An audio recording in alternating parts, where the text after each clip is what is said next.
couple of days ago, the Department of Justice opened up an investigation against Apple. Now, what does that have to do with real estate? I think a lot.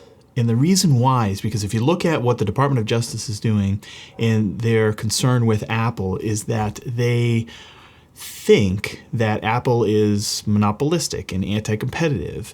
And it's very similar to their take on the real estate industry as a whole. Let's dig into this a little bit deeper here. Brian here with Lamacchia Realty.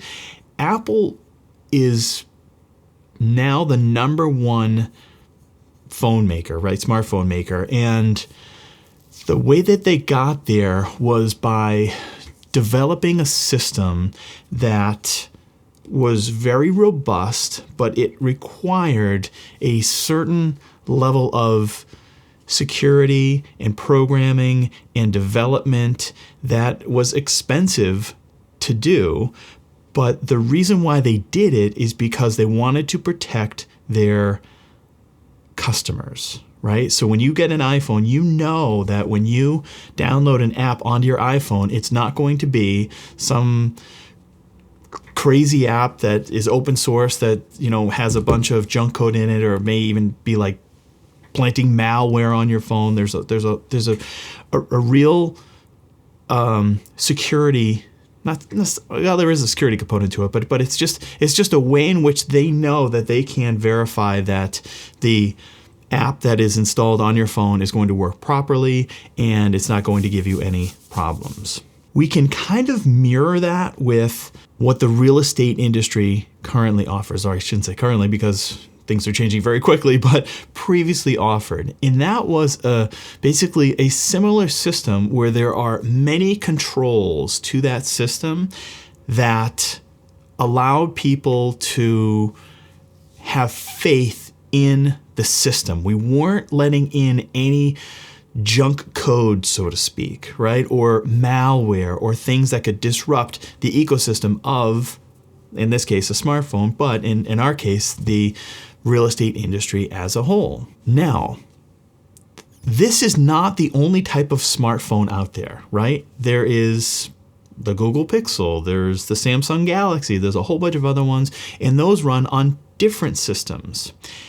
And just like there are other phones to choose from in the real estate industry, there are also other ways in which you can decide to sell your house or buy a home. You could do a for sale by owner. You could do an entry only type listing where you pay someone to put the listing on MLS and then you handle all the showings and you handle the negotiation and you do all that stuff yourself. So there have been multiple systems available for forever, right? For people to choose either an iPhone or a Samsung or a Pixel, right? So real estate is no different. And I feel like the Department of Justice is they're on this mission to, it's really, I don't even know how to describe it. It feels like so anti-capitalism.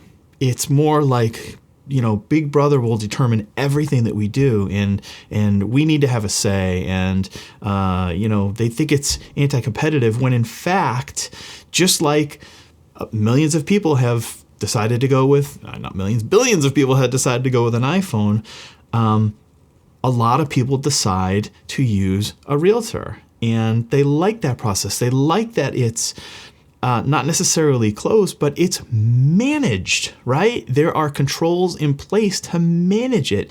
And when you don't have those controls, things can go off the rails so quickly. So quickly. Now, if it happens on your phone, right? You download an app, say you got a Samsung Galaxy and you download some app and it's like sucking down the battery juice. And next thing you know, you look at your battery after an hour and it's, down to 20% because some code was written incorrecly and it's just not working efficiently on your phone. What's the worst that can happen, right? There's a lot of bad things that can happen, I guess, but the worst thing is you can remove that app and you move on with your life. Doesn't work that way with real estate. Let's say you decide to sell your home yourself and a buyer comes along and everything looks fine. Next thing you know that it could be a straw deal, or it could be done fraudulently. They could send you the money and then take it back. In the meanwhile, you've actually recorded that deed in their name, so now they have a claim on that property. There's a whole host of things that can go wrong, but the stakes in that situation are so much higher. I mean, this is typically people's largest asset. So if you're, again, want to work in an environment of professionals, that is what the real estate industry has really needed to do over the past 30 years, and it's worked very, very well. I am deeply concerned with where the industry as a whole is headed, where I think on the listing side, you'll probably still see a number of real estate professionals working, but on the buy side, it's just as important. And unfortunately, a lot of people are just not going to have proper representation. And quite frankly, that scares the crap out of me. I'm going to be fine. I'm going to continue to work with both buyers and sellers and have, my value proposition that my compensation will be reflective of.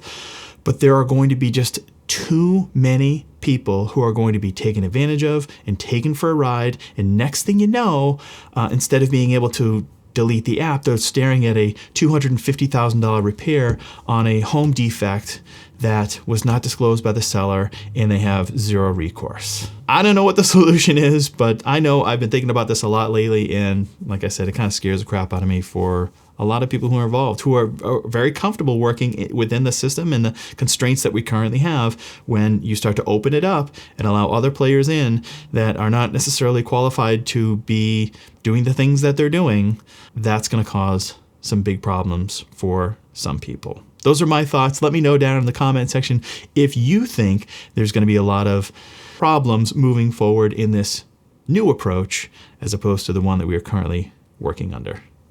That's all I have for today. Thanks for watching. Take care.